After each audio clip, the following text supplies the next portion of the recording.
My name is Melissa, and I'm 28 years old. I've always been my family's financial safety net, and honestly, I never minded helping out. For months, I'd been planning our annual family barbecue, a tradition that meant everything to me. But what happened this year changed everything I thought I knew about family loyalty. I found out the truth in the worst possible way, and it shattered my heart completely. Before I share what happened, please let me know where you're watching from in the comments below. Hit that like button and subscribe for more real-life stories. Now, let me tell you how my world fell apart. The foundation of my relationship with my family had always been built on trust and mutual support. As a successful marketing coordinator at a mid-sized advertising firm in downtown Chicago, I'd worked my way up from an entry-level position after college.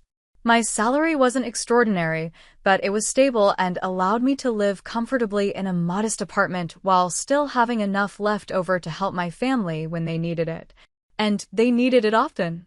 My parents, Robert and Patricia, lived in the same suburban house where I grew up, about 45 minutes outside the city. Dad worked as a maintenance supervisor at a local manufacturing plant, while Mom had recently started a part-time job at a retail store after years of being a stay-at-home parent. My younger sister Ashley, 25, was a freelance graphic designer who struggled with inconsistent income, and my brother Kevin, 23, was finishing his final year of college while working nights at a restaurant. The annual family barbecue wasn't just any ordinary gathering. It was a tradition started by my late grandmother, Dad's mother, who passed away when I was 15. She used to say that food brought families together like nothing else could, and every summer, she'd host elaborate backyard feasts with homemade everything.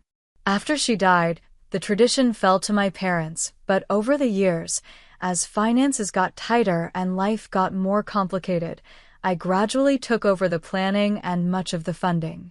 I didn't mind. It felt like a way to honor Grandma's memory while keeping our family connected. This year, I'd been planning since March. I'd already put down deposits on the tent rental, ordered custom decorations, planned the menu, and even arranged for a local band to play Grandma's favorite songs. The guest list included not just immediate family but aunts, uncles, cousins, and longtime family friends. It was going to be the biggest and best barbecue yet, and I was genuinely excited about bringing everyone together. That Tuesday evening in early June, when my phone rang and Dad's name appeared on the screen, I answered cheerfully, expecting to discuss final details for the party that was just 4 days away. Instead, his voice sounded heavy and apologetic from the first word. "Melissa, honey, I need to talk to you about something important," he said, and immediately my stomach dropped. Dad only used that tone when something was seriously wrong. "What's going on, Dad? Is everyone okay?" I asked, setting down the barbecue planning notebook I'd been reviewing. "Everyone's fine, sweetheart, but we need to cancel the barbecue this weekend. I know how much work you've put into it, and I feel terrible about this, but we just can't make it happen this year." His voice cracked slightly, and I could hear genuine distress. The words hit me like a physical blow. "Cancel? Dad, what happened?" "We've been planning this for months." He sighed deeply before explaining. "Your mother lost her part-time job last week. The store is downsizing, and they let go of all the newest employees. Ashley's car broke down, and the repair bill is going to be over $1,000. She can't work without transportation. And Kevin's student loan payment increased because he's in his final semester, and the restaurant cut his hours." I listened, my heart sinking with each detail. These weren't frivolous problems. They were real financial emergencies that my family was facing all at once.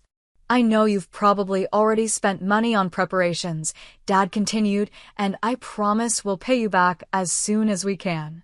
But right now, we can't afford gas money for people to drive out here, let alone contribute to food and supplies. It wouldn't be right to ask you to cover everything when you've already done so much." My immediate instinct was to solve the problem. "Dad, don't worry about the money. I can handle the expenses." I've been saving specifically for this, and I don't mind covering everything. This tradition is too important to skip. No, Melissa, he said firmly, more firmly than I'd expected. We can't keep letting you carry the financial burden for the whole family. It's not fair to you, and it's not sustainable. We need to skip this year and get back on our feet first. I tried to argue, offering to scale back the plans, suggesting we make it potluck style, proposing dozens of alternatives. But Dad remained adamant. The barbecue was off, and that was final. He thanked me for understanding, promised this was just temporary, and said we'd make it up next year. After hanging up, I sat in my kitchen, staring at the planning notebook filled with 3 months of preparation. I'd already purchased decorations, had groceries ordered for pickup, and confirmed RSVPs from 32 people.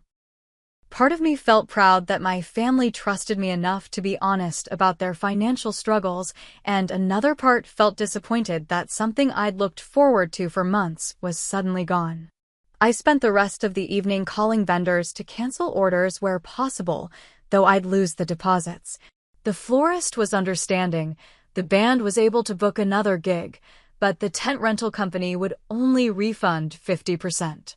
I decided I'd still have a small personal barbecue in my apartment building's courtyard, maybe grill a burger and remember Grandma in my own way. The next morning, I woke up with a strange mix of disappointment and determination. Even though the family gathering was canceled, I couldn't shake the feeling that I needed to do something to honor our tradition. After calling in sick to work, claiming I needed a mental health day, I decided to go grocery shopping for a scaled-down version of the barbecue menu. Walking through the supermarket aisles alone felt surreal. I'd planned to buy food for over 30 people, and now I was selecting single portions of everything. The meat department, where I usually ordered bulk quantities of ribs, chicken, and hamburger patties, felt cavernous as I picked up a package containing just 2 burger patties and a few chicken thighs. The produce section, where I typically filled multiple carts with corn, tomatoes, and salad ingredients, seemed almost mocking as I selected a single ear of corn and 1 tomato. Other shoppers around me were clearly preparing for their own gatherings. I watched a woman with 3 young children loading her cart with party supplies and bulk snacks, heard a couple debating whether 12 pounds of ribs would be enough for their cookout, and observed an elderly man carefully selecting ingredients for what was obviously a family recipe. Each interaction reminded me of what I was missing, but I tried to focus on the positive aspects of having a quiet, reflective celebration. The checkout process was particularly depressing. Instead of needing multiple carts and expecting a grocery bill in the hundreds, I stood in the express lane with a small basket containing maybe $20 worth of food. The cashier, a cheerful teenager, made small talk about the beautiful weather being perfect for barbecues, and I forced a smile while agreeing that it would indeed be a lovely day for outdoor cooking. Back at my apartment, I began the familiar but miniaturized process of barbecue preparation. I arranged my few decorations in the building's small courtyard area, hanging string lights that were meant for a much larger space. The effect was more pathetic than festive, but I convinced myself it was cozy rather than sad. I prepared a small batch of Grandma's famous marinade, the recipe I'd memorized by heart, though mixing it for just a few pieces of chicken felt almost insulting to her memory. My phone buzzed occasionally with messages from the family group chat. Ashley posted a photo of her car at the repair shop with a caption about unexpected expenses.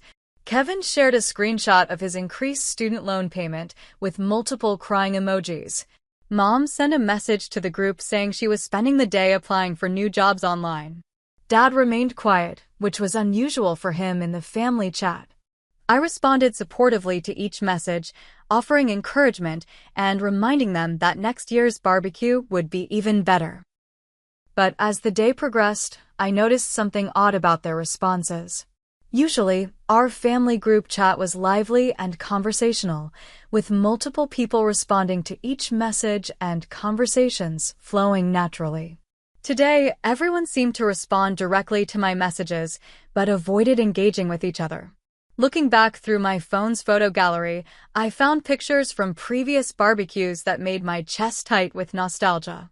There was Grandma in her floral apron, teaching 8-year-old me how to flip burgers without burning them. A photo of Dad and Uncle Mike having their annual corn eating contest while everyone cheered. Ashley and Kevin as teenagers, complaining about family photos, but secretly loving the attention. Mom and her sister laughing so hard at some forgotten joke that tears streamed down their faces. These weren't just gatherings. They were the moments that defined our family identity. The barbecue was where we celebrated graduations, announced pregnancies, worked through disagreements, and created the stories we'd tell for years afterward. Skipping it felt like skipping Christmas or Thanksgiving. It felt wrong on a fundamental level. As evening approached, I noticed some strange activity on social media that made me increasingly uncomfortable. Ashley posted an Instagram story showing her at a grocery store, but instead of picking up necessities like I expected, her cart seemed to contain party supplies. The image was brief and partially obscured, but I could swear I saw paper plates, plastic cups, and what looked like charcoal. Kevin's Snapchat showed him at a liquor store, laughing with friends and carrying a case of beer. When I checked the location tag, it showed he was near my parents' house, not his college campus. I tried to push down the growing unease. Maybe Ashley was helping a friend with their party preparations. Maybe Kevin was visiting home and picking up drinks for Dad. There were perfectly reasonable explanations for everything I was seeing. But my intuition, the same instinct that had helped me succeed in marketing by reading between the lines and noticing inconsistencies, was screaming that something wasn't right. I spent that evening in the courtyard, grilling my small meal and eating alone while neighbors' barbecues filled the air with laughter and music. The string lights I'd hung looked ridiculous in the small space, and the single-place setting at the tiny table felt like a monument to loneliness. I tried calling Grandma's memory into the moment, imagining what she would say about adaptability and making the best of difficult situations, but even her imagined wisdom couldn't shake the feeling that I was missing something important. Saturday morning arrived with the kind of perfect weather that made you believe in divine intervention. The sky was clear blue without a single cloud, the temperature sat at a comfortable 72 degrees, and a gentle breeze carried the scent of blooming flowers from the building's landscaping. It was exactly the kind of day Grandma used to call barbecue blessed, and the irony wasn't lost on me that this perfect weather was going to be wasted on my solitary celebration. I woke up early, as I always did on barbecue day, driven by years of habit and the muscle memory of preparation. Usually, this would be the day I'd arrive at my parents' house before 7 in the morning to start the slow cooking process for ribs and prep all the side dishes. Instead, I found myself wandering around my apartment, unsure how to fill the time before my abbreviated afternoon cookout. I'd set up my small grill on the courtyard the night before, along with a folding table and chair that looked absurdly formal for a party of one. The decorations I'd hung seemed to mock me in the morning light, too elaborate for the tiny space and too sparse for the emotional weight I'd placed on them. But I was committed to following through, if only to prove to myself that I could maintain our family traditions even in isolation. Around noon, I began the cooking process. Lighting the small charcoal grill felt ceremonial but hollow. Usually, this moment would be accompanied by Dad's commentary about proper fire management and Kevin's impatient questions about when the food would be ready. Today, the only sounds were distant lawn mowers and the occasional car passing by on the street. I grilled 2 hamburger patties for chicken thighs and 1 ear of corn. The smell was exactly right, triggering powerful memories of past barbecues, but the portions looked ridiculous on the large grill grate. I'd prepared Grandma's potato salad recipe, though scaling it down to serve one person had required some creative mathematics with the measurements. The result tasted right but felt wrong, like singing a duet alone. While the meat cooked, I tried to recreate other barbecue traditions. I played the same playlist I'd compiled for the family gathering, featuring Grandma's favorite songs, mixed with more contemporary tracks that Ashley and Kevin enjoyed. But music that was designed to fill a backyard full of people felt overwhelming in the small courtyard. I lowered the volume until it was barely audible, then turned it off completely. I'd brought down photo albums from previous barbecues, thinking I could flip through them while eating and feel connected to past celebrations. Instead, looking at images of family members laughing and embracing just made the empty chair across from me feel more prominent.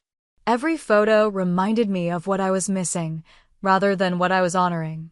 The eating process was the most depressing part. I'd set the table with real plates and cloth napkins, trying to maintain some dignity in the experience. But sitting alone with a full place setting felt more like dining with a ghost than having a celebration. I found myself listening for familiar voices, expecting Dad to comment on the chicken's seasoning or Mom to fuss about everyone eating enough vegetables. My phone remained frustratingly quiet throughout the afternoon. Usually, barbecue day involved constant communication with family members about timing, who was bringing what, and updates on travel plans. Today, the family group chat showed no activity at all. I'd posted a photo of my small setup with a caption about keeping the tradition alive, but the response was minimal, just a few heart emojis from Ashley and a looks good from Kevin. No questions about how I was doing, no expressions of regret about missing the gathering, no suggestions for making it up later. As the afternoon progressed, I became increasingly aware of other people's barbecues happening around me. The apartment complex was full of the sounds of celebration, children playing, adults laughing, music from multiple directions, and the constant sizzle of various grills. Through the fence, I could see my neighbor's backyard filled with extended family, exactly the kind of gathering I'd planned for my own family.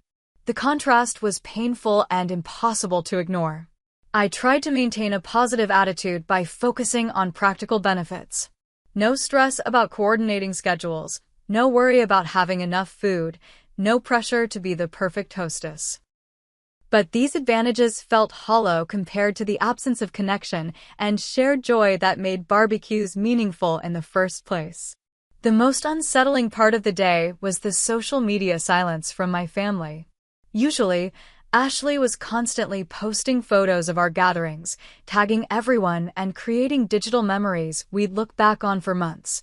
Kevin typically shared stories about family traditions and tagged friends to make them jealous of our food. Mom and Dad weren't heavy social media users, but they usually appeared in other people's posts throughout the day. Today, it was as if my entire family had disappeared from the internet. I checked their location settings on various apps, a habit I developed over the years of coordinating family logistics. Ashley's location showed she was at home, which made sense given her car troubles. Kevin's location was turned off entirely, which was unusual but not unprecedented. Mom and Dad didn't share locations regularly, so their absence from the digital world wasn't necessarily suspicious. But something felt wrong. My family wasn't the type to completely disconnect, especially on a day when they knew I was struggling with the canceled plans. Usually, they'd be checking on me, sharing photos of their alternative activities, or at least maintaining more communication. The silence felt deliberate rather than coincidental. As evening approached and I cleaned up my modest celebration, I found myself questioning whether I'd made the right choice in accepting the cancellation so easily. Part of me wondered if I should have insisted more strongly on helping with the financial aspects, or if there were creative solutions we hadn't explored.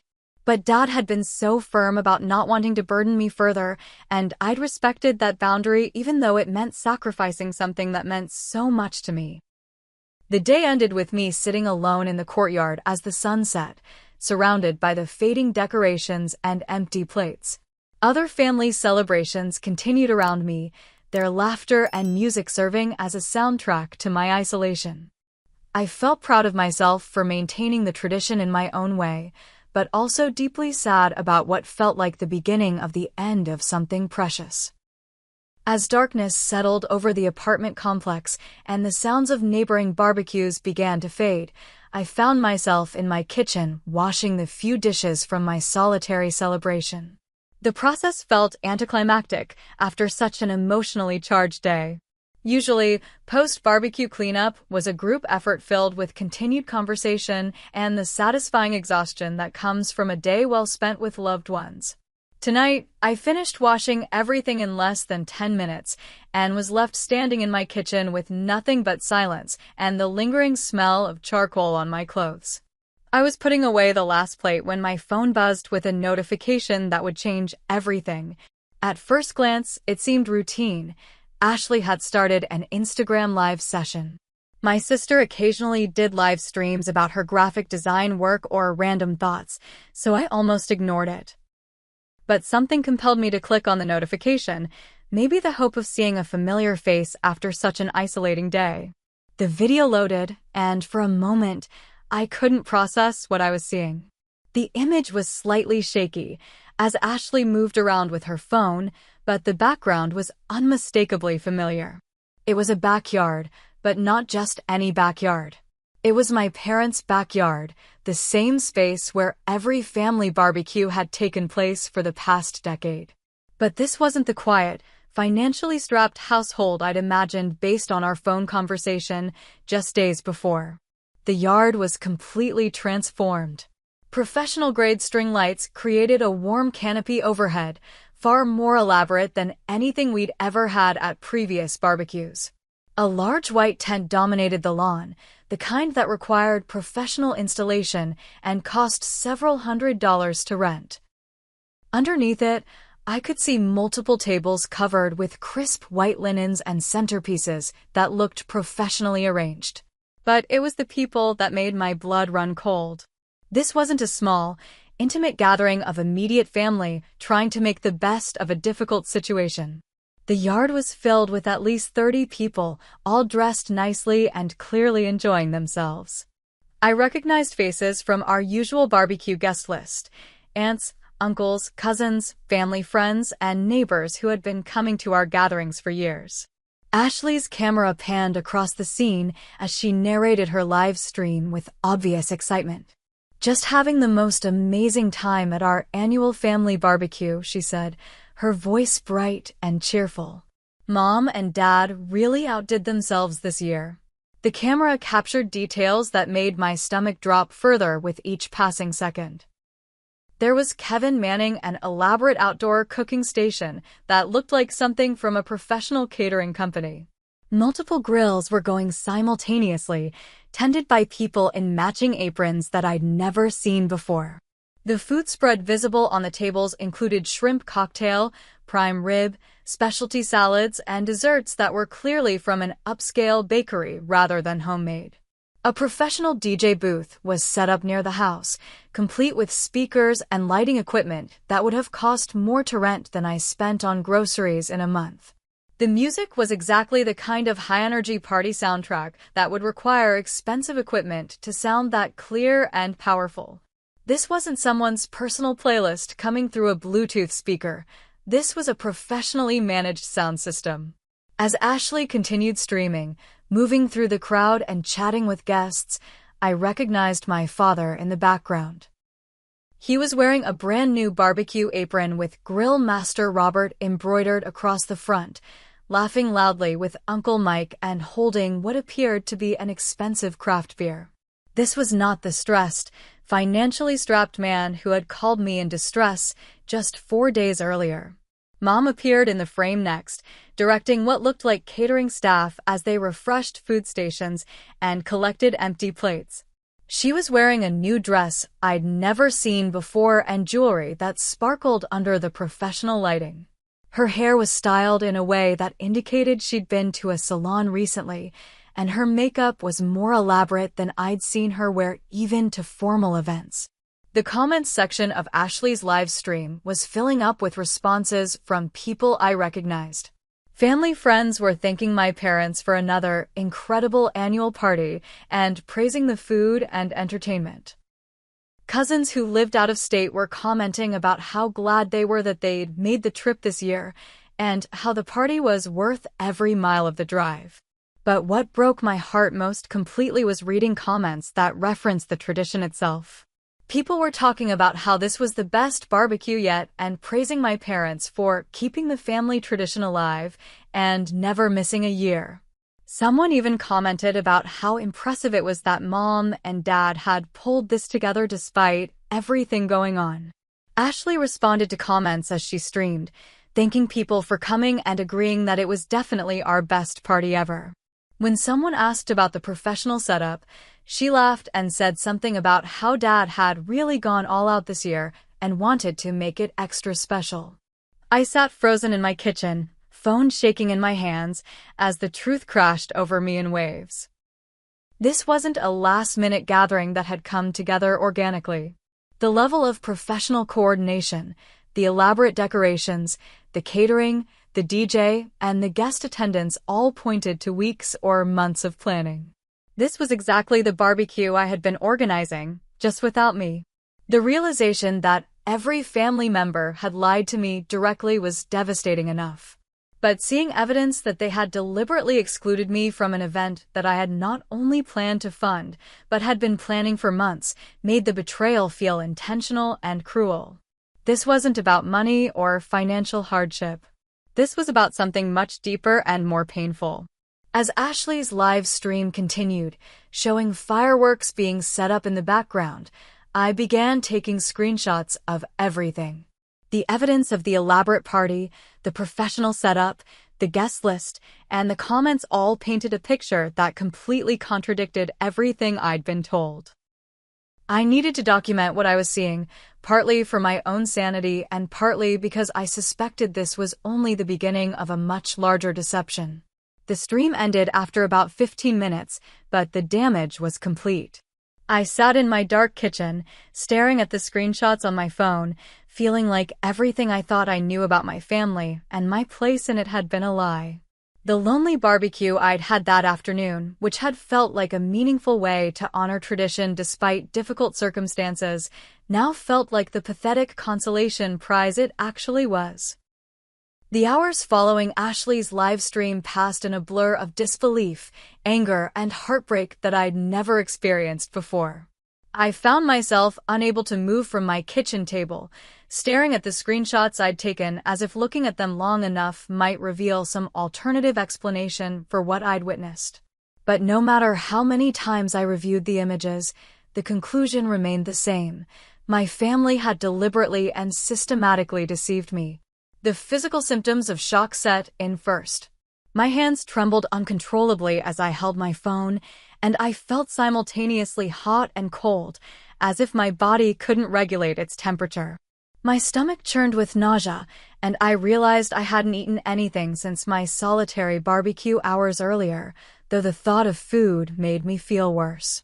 Every time I closed my eyes, I saw flashes from the live stream.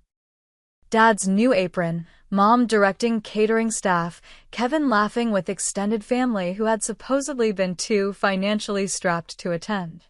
I began replaying Dad's phone call from Tuesday night, analyzing every word and tone with the clarity that comes from knowing you've been manipulated. His voice had carried such convincing distress when he talked about Mom losing her job, Ashley's car repairs, and Kevin's increased student loans. He'd sounded genuinely apologetic about canceling the barbecue, even emotional when he talked about disappointing me after all my planning. But now I realized that every detail had been carefully crafted to create maximum sympathy while providing justifiable reasons for exclusion. Mom's job loss explained why they couldn't contribute financially. Ashley's car troubles justified her absence from planning activities. Kevin's student loan issues provided cover for why he couldn't help with expenses. Together, these stories created a narrative that made me feel guilty for even offering to pay for everything, exactly as Dad had intended. The level of coordination required for the deception became more apparent as I thought through the logistics. Someone had to secure the tent rental, hire the catering staff, book the DJ, arrange for professional lighting, and coordinate with all the guests. These weren't last-minute decisions made after our phone call. They were arrangements that would have been finalized weeks or months in advance, potentially while I was still actively planning the original barbecue. I spent the next several hours going through my family's social media accounts like a detective, looking for clues I'd missed. Ashley's Instagram stories from the past week, which I'd only glanced at previously, now took on new meaning. Photos I'd interpreted as random daily activities could now be seen as party preparation. A picture of her at a party supplies store that I'd assumed was for a client project. A video of her testing sound equipment that I'd thought was for her graphic design work. An image of her with Mom at what I'd assumed was a casual shopping trip, but now I could see catering menus in the background. Kevin's social media revealed similar hidden activity. His Snapchat location history, which I could access because we'd connected our accounts for family safety years earlier, showed multiple visits to party rental companies and specialty food stores over the past 2 weeks. A post about helping with family projects that I'd assumed meant household chores now seemed obviously related to party planning. Even Mom, who barely used social media, had subtle indicators of preparation. Her Facebook account showed she'd been added to event planning groups and had received messages from catering companies. She'd liked posts from several local businesses that specialized in party equipment and entertainment services. The financial implications hit me next, and they were staggering. Based on what I'd seen in the live stream, the total cost of the party easily exceeded $3,000. The tent rental alone would have been at least $500. Professional catering for 30-plus people would have cost well over $1,000. The DJ, lighting, flowers, premium alcohol, and specialty foods would have added hundreds more. Even if they'd gotten deals or called in favors, this was an expensive production. I grabbed a calculator and began working through the numbers, feeling sicker with each calculation. Over the past 6 months, my family had asked for and received financial help from me totaling nearly $4,000. Dad had needed $800 for car repairs in January. Mom had asked for $600 to cover medical bills in March. Ashley had received $700 for various emergencies, including rent and utilities. Kevin had gotten help with textbooks and living expenses, totaling nearly $2,000. At the time, each request had seemed reasonable and urgent. Dad's car repair was necessary for him to get to work. Mom's medical bills were from genuine health issues that insurance hadn't covered completely. Ashley's graphic design business had legitimate slow periods that affected her income. Kevin's college expenses were real and substantial. But now I had to consider the possibility that some or all of these requests had been orchestrated to fund a party that I was specifically excluded from. The timing was particularly suspicious when I laid it out chronologically. The requests had increased in frequency starting in March, exactly when I would have been discussing barbecue plans with the family. The most recent request, Kevin's need for textbook money, had come just 2 weeks before Dad's call about canceling the barbecue. Sleep was impossible that night. Every time I tried to close my eyes, my mind raced with questions and implications. Why had they decided to exclude me? Was it something I'd done or said? Had I been too controlling about previous barbecues? Was there some family dynamic I'd missed or misunderstood? Or was this simply about money, with my family seeing me as a convenient funding source rather than an integral part of the celebration? The emotional pain was unlike anything I'd experienced, even including the grief of losing Grandma.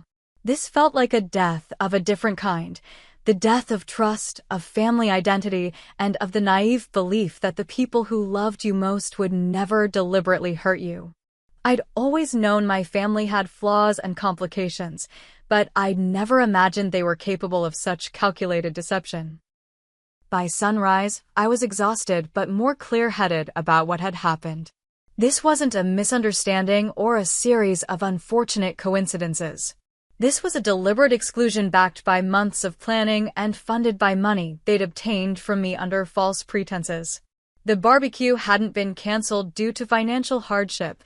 It had been reorganized without me, possibly because my presence would have complicated their ability to enjoy the fruits of their deception. The question now was what to do with this knowledge. Part of me wanted to confront them immediately, to demand explanations and apologies. But another part of me suspected that this revelation was only the beginning, and that waiting to see how they'd handle the aftermath might reveal even more about their true intentions toward me. As it turned out, I wouldn't have to wait long for the next chapter of their betrayal to unfold. Sunday morning arrived gray and drizzly, as if the weather had shifted to match my emotional state. I'd finally fallen asleep around 4 in the morning, only to wake up 3 hours later feeling more exhausted than when I'd gone to bed. My first instinct was to check my phone for any messages from family members, perhaps acknowledgments of the party or explanations for what I'd witnessed. Instead, I found only silence in the group chat and no individual messages from anyone. I made coffee with shaking hands and tried to decide on my next steps. Part of me wanted to confront them immediately about the live stream, but I also felt curious about whether any of them would voluntarily mention the party or offer any explanation for the deception. I decided to wait and see if anyone would break the silence first. I didn't have to wait long. At exactly 9:37 a.m., my phone buzzed with a text message from Dad that made my blood pressure spike instantly. "Morning, sweetheart. Hope you had a nice, quiet weekend. I hate to bother you on Sunday, but we've got some urgent bills that came up unexpectedly. Could you help us out with $2,800? Mom's got some medical expenses that insurance won't cover, and the mortgage payment is due tomorrow. I know it's a lot to ask, but you know we wouldn't reach out unless it was really important. Love you." I stared at the message in complete disbelief. Less than 12 hours after I'd watched evidence of them spending thousands of dollars on an elaborate party, Dad was asking me for nearly $3,000 for supposed emergencies. The audacity was breathtaking, but what made it even more insulting was the emotional manipulation embedded in the message.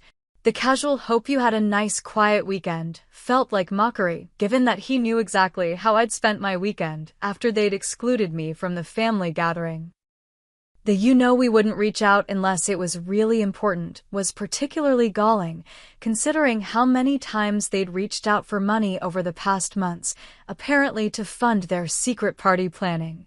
I took screenshots of Dad's message, adding them to the collection of evidence I'd gathered from Ashley's live stream. Then I sat back in my kitchen chair and let the anger build. This wasn't just about the money, though the financial manipulation was serious enough. This was about respect, honesty, and the fundamental dynamics of our family relationships. They had positioned me as the family bank account while excluding me from the family celebration, and now they expected me to continue funding their lifestyle without question. But before responding to Dad, I decided to do some research. I logged into the social media accounts of people who had attended the party, looking for additional evidence and getting a fuller picture of the event's scope. What I found was even more damaging than I'd expected. Family friends had posted dozens of photos and videos from the barbecue, tagging my parents and siblings throughout. The images showed elaborate food stations, professional decorations, and a guest list that included people who lived several states away. In the comments, people were praising my parents for their generosity and amazing hospitality. Several posts specifically mentioned that this was the best barbecue yet and praised Dad for really going all out this year. Uncle Mike had posted a video of Dad giving a toast to the assembled guests, thanking everyone for coming to their annual family tradition and talking about how important it was to keep the family together through good times and bad. The irony of this statement, given that they deliberately excluded me, was so thick it was almost comical. Most infuriatingly, I found posts from earlier in the day showing family members preparing for the party. Ashley had posted Instagram stories of herself setting up decorations and arranging flowers. Kevin had shared photos of himself helping with food preparation alongside what were clearly professional caterers. Mom had posted a rare Facebook update showing her getting ready for a special family day with photos of her at a hair salon. All of this social media activity had happened while they maintained complete silence in our family group chat, and while I spent my day alone, thinking they were struggling financially and feeling guilty about the canceled barbecue. The level of deception was staggering, But what made it worse was the realization that dozens of extended family members and friends were complicit in excluding me from an event that had supposedly been canceled for financial reasons. Armed with this evidence, I crafted my response to Dad's money request. I wanted to be strategic rather than purely emotional, giving them a chance to explain themselves while making it clear that I knew exactly what had happened. "Hi, Dad," I wrote. "I saw Ashley's Instagram live last night from what looked like an amazing barbecue party in your backyard. The professional setup looked incredible, and it seemed like everyone had a wonderful time. I'm confused, though, because I thought the barbecue was canceled due to financial constraints. Could you help me understand how we went from not being able to afford the barbecue on Tuesday to having what appeared to be a very expensive party on Saturday? I'm particularly confused about your request for $2,800 this morning, given the apparent costs of last night's event. I'd appreciate some clarification before we discuss any financial assistance." I sent the message and immediately began taking screenshots of everything I could find related to the party. I documented the guest list from various social media posts, calculated estimated costs based on visible services and supplies, and compiled a timeline of events that clearly showed the deception had been planned well in advance. Within minutes, my phone started buzzing with activity in the family group chat. Ashley posted a message claiming the live stream had shown a small gathering that had been thrown together last minute. Kevin jumped in to support her story, saying it had been just a few people who stopped by and that the setup wasn't as elaborate as it appeared on camera. Mom added that they'd used leftover decorations from previous years and that friends had brought most of the food. But their stories immediately contradicted each other and the evidence I'd gathered. Ashley's claim of a small gathering was absurd given the guest count visible in social media posts. Kevin's description of people stopping by didn't align with the professional catering and DJ services that were clearly documented. Mom's explanation about leftover decorations was laughable when compared to the sophisticated lighting and tent setup that required professional installation. Dad remained silent in the group chat, but sent me a private message attempting to maintain the original deception. I think Ashley's live stream made things look bigger than they were. We had a few neighbors over for burgers, nothing fancy. The money I'm asking for is completely separate from any social activities. These are real bills that need to be paid immediately. His response confirmed what I'd suspected. They had no intention of being honest with me, even when confronted with direct evidence of their deception. They were going to continue the lies and expect me to pretend I hadn't seen what I'd clearly witnessed. That's when I decided to take a more public approach. I posted a side-by-side comparison on my own social media accounts, Dad's text asking for $2,800 next to screenshots from Ashley's live stream showing the elaborate party. I included a caption that read, "Interesting how family financial emergencies work." Tuesday, "We're too broke for the barbecue, sorry." Saturday, "Professional catering, DJ, fireworks." Sunday, "Can you send $2,800 for bills?" I'm starting to think I've been funding more than I realized. I tagged all of my family members in the post, along with several family friends who had attended the party. Within an hour, the post had dozens of likes and comments from friends expressing shock and support. More importantly, family friends who had attended the barbecue began commenting with their own confusion about the conflicting stories they were seeing. The family group chat exploded with angry messages demanding I take down the post.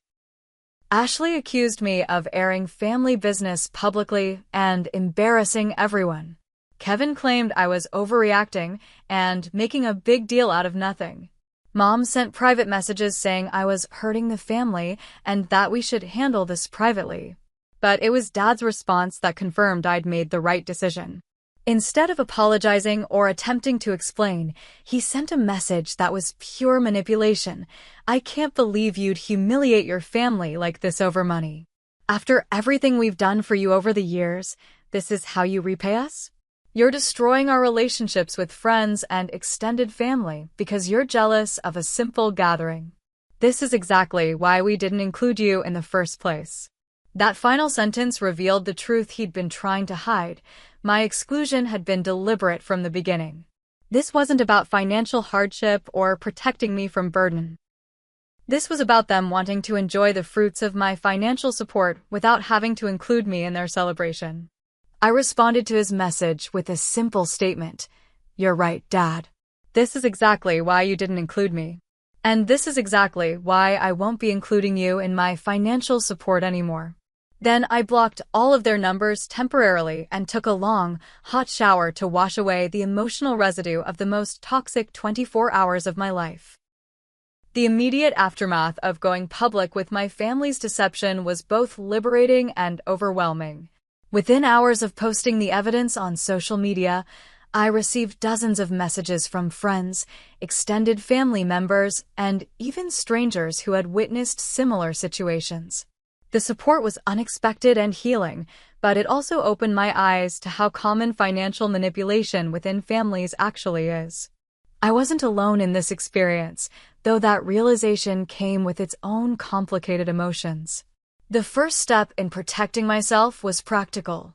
I changed all my banking passwords and removed the family members who had access to various accounts for emergency purposes. Over the years, I'd given Dad access to one of my savings accounts so he could deposit checks for me when I was traveling for work, and Mom had the login information for my credit card account because she'd helped me dispute some fraudulent charges. These conveniences, which had seemed like normal family arrangements, now felt like vulnerabilities that needed to be addressed immediately. I also called my bank to inform them about the situation and ask about protections against potential manipulation. The customer service representative, who had obviously handled similar calls before, walked me through additional security measures and helped me set up alerts for any unusual account activity. She also provided me with resources about financial abuse and suggested I document everything I could remember about past money requests and their stated purposes. The documentation process was more painful than I'd anticipated. Going through 6 months of text messages, bank transfers, and Venmo transactions revealed patterns I'd missed while I was living through them. The requests had indeed increased in frequency starting in March, and they often came with urgent timelines that discouraged careful consideration. "Need to pay this by tomorrow," and "the deadline is today" were common phrases that had been used to pressure me into quick decisions. More disturbing was the realization that several of the emergencies had been fabricated entirely. Ashley's rent emergency in April had occurred during the same week she'd posted Instagram stories from an expensive weekend trip to Nashville. Kevin's textbook costs in May had been requested just before he'd posted photos of himself at expensive restaurants and entertainment venues. Even some of Mom and Dad's emergencies, when I researched them more carefully, didn't align with the medical bills and household expenses they'd claimed. The emotional processing was harder than the practical steps. I'd always defined myself partly through my role as the family helper, the one who could be counted on to solve problems and provide support when others couldn't. Having that identity stripped away left me feeling unmoored and questioning other relationships in my life. If my own family could manipulate me so completely, how could I trust my judgment about anyone else's intentions? I decided to seek professional help, something I'd considered before but never prioritized. The therapist I found specialized in family trauma and financial abuse, and she helped me understand that what I'd experienced wasn't uncommon. Families often develop dysfunctional patterns around money, especially when one member has significantly more resources than others. The key insight was that healthy relationships involve mutual respect and honesty, even when there are financial imbalances. Through therapy, I learned to recognize the manipulation tactics that had been used against me. The emotional appeals about family loyalty, the urgent timelines that prevented careful consideration, the guilt-inducing language about how much they hated to ask. These were all classic manipulation strategies designed to override my logical thinking and appeal to my emotions. Understanding the psychology behind these tactics helped me feel less foolish about having fallen for them. The healing process also involved rebuilding my social connections outside of my family. I'd spent so much energy managing family crises and financial requests that I'd neglected friendships and other relationships. Reconnecting with college friends, investing more deeply in workplace relationships, and exploring new social activities helped me remember who I was beyond my role as the family bank account. One of the most valuable connections I made was with a support group for people who had experienced financial abuse from family members. Hearing other people's stories helped me understand that family financial manipulation exists across all economic levels and family structures. The group provided practical advice about setting boundaries, rebuilding trust, and managing the ongoing relationships with family members who had been manipulative. 6 months after the barbecue incident, I felt strong enough to have limited contact with my family again. The conversations were awkward and surface level at first, but I maintained firm boundaries about financial discussions. I made it clear that I would no longer provide money for emergencies, planned expenses, or any other purposes, and that any attempts to manipulate me financially would result in immediate loss of contact. Some family relationships improved with these new boundaries, while others remained strained. Ashley eventually apologized for her role in the deception, though she continued to minimize its impact. Kevin maintained that the whole situation had been blown out of proportion, but he stopped making financial requests. Mom struggled with the new dynamic, but gradually learned to relate to me without expecting financial support. Dad remained defensive and resentful, and our relationship never fully recovered. The most important lesson I learned was that genuine love doesn't come with financial expectations. The people who truly cared about me were those who valued my presence rather than my ability to solve their problems with money. This realization led me to reevaluate all my relationships and invest more deeply in those that were based on mutual respect and genuine affection. I also learned to trust my instincts about manipulation and deception. The signs had been there throughout the barbecue situation, from the inconsistent social media activity to the coordinated family responses. In the future, I would pay attention to these red flags rather than dismissing them in favor of maintaining family harmony. 2 years later, I hosted my own barbecue celebration with friends and chosen family members who had supported me through the healing process. It was smaller than the elaborate family gatherings I'd organized in the past, but it was filled with genuine joy and appreciation. The tradition that had been corrupted by deception and manipulation was reclaimed as something pure and meaningful. The experience taught me that family relationships, like all relationships, must be based on honesty and mutual respect to be truly valuable. Blood relationships don't entitle people to special consideration if they're unwilling to treat you with basic human decency. And sometimes, the greatest act of love for yourself and others is to establish boundaries that protect everyone from destructive patterns. Have you ever experienced financial manipulation from family members, or found yourself questioning whether someone's financial emergencies were genuine? Drop a comment below sharing your thoughts or similar experiences. If this story resonated with you, please hit the like button and subscribe for more real-life stories about family dynamics, personal boundaries, and healing from toxic relationships. Share this video with anyone who might benefit from hearing that they're not alone in facing family financial manipulation. Remember that your worth isn't measured by your ability to solve other people's problems, and that true family supports your well-being rather than exploiting your generosity. Thank you for listening to my story, and I hope it helps you recognize your own value and the importance of protecting your emotional and financial health. Take care of yourselves, and remember that you deserve relationships built on honesty and genuine love.